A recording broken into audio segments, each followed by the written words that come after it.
આ કાર્યક્રમ સકાતા ink India private લિમિટેડની CSR પહેલ હેઠળ ઉત્થાન ચેરિટેબલ ટ્રસ્ટ દ્વારા ભરૂચના આંબેડકર હોલ ખાતે યોજાયો હતો, જેમાં આસિસ્ટન્ટ ડ્રેસ મેકર્સ અંતર્ગત તાલીમ પ્રાપ્ત કરનાર બહેનોને સિલાઈ મશીનોનું વિતરણ કરવામાં આવ્યું હતું. આ કાર્યક્રમનો મુખ્ય ઉદ્દેશ્ય તાલીમ પૂર્ણ કરનાર બહેનોને સ્વરોજગાર તરફ પ્રોત્સાહિત કરવાનો હતો. કાર્યક્રમ દરમિયાન ઉપસ્થિત મહેમાનો દ્વારા મહિલાઓને આત્મનિર્ભર બનવા પ્રેરણા આપવામાં આવી. કાર્યક્રમમાં મુખ્ય મહેમાન તરીકે ભરૂચના ધારાસભ્ય રમેશભાઈ મિસ્ત્રી, સકાતા કંપનીના જનરલ મેનેજર અસુમન ગુપ્તા, અંકલેશ્વરના શ્રમ અધિકારી Mitesh Mevaliya, general manager finance Kaushik Joshi અને senior HR manager Hitesh Gandhi ઉપસ્થિત રહ્યા હતા. ઉપરાંત સકાતા ઇન્ક કંપનીના અધિકારીઓ તેમજ સરકારી શ્રમ અધિકારી સહિતના આગેવાનો હાજર રહ્યા હતા. ભરૂચના કલેક્ટર કચેરી પાછળ આવેલા આંબેડકર ભવન ખાતે યોજાયેલા કાર્યક્રમમાં મોટી સંખ્યામાં લાભાર્થી બહેનો અને આમંત્રિત મહેમાનો હાજર રહ્યા હતા. કાર્યક્રમ સફળતાપૂર્વક પૂર્ણ થતા બહેનોમાં આનંદની લાગણી છવાઈ ગઈ હતી. કાર્યક્રમનું સંચાલન ઉત્થાન ચેરિટેબલ ટ્રસ્ટના પ્રમુખ પરેશ મેવાડા દ્વારા કરાયું હતું. એમણે ડોનેટ કરેલા છે.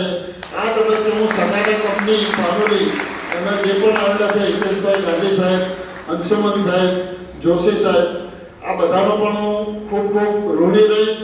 મેવાલા સાહેબનો બી ઋણી રહીશ, ધારાસભ્ય સાહેબનો પણ, કે જેમણે આપણી સંસ્થાની આ શહેરની, અમારા શહેરની તો બહેનો છે પણ આજુબાજુ ગણપોર તેમજ સારંગપુરની બહેનો છે, કાસરની બહેનો છે, દેત્રાલની બહેનો છે, ચાવડની બહેનો છે, ઘણી બધી બહેનો જે અમારા ત્યાં ટ્રેનિંગમાં આવતી હતી.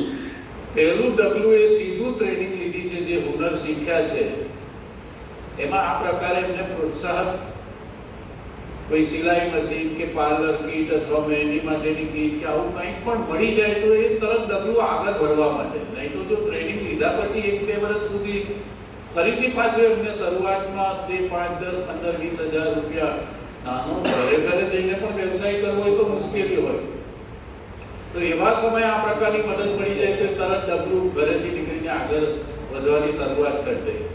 અને પછી તો આપણે જે મહેનતથી જે કમાઈએ છીએ એમાંથી આપણું આખું તંત્ર, એમાંના ઘણા લોકો એવા છે આજે ભરૂચમાં, ભૂતકાળમાં પરેશભાઈના કાર્યક્રમમાં અમે એવા બહેનો જોયા છે કે જેમણે આ પ્રકારે લાભ મેળવીને આજે ભરૂચમાં એક એસ્ટાબ્લિશ એમનો વ્યવસાય આ ક્ષેત્રમાં કરી રહ્યા છે.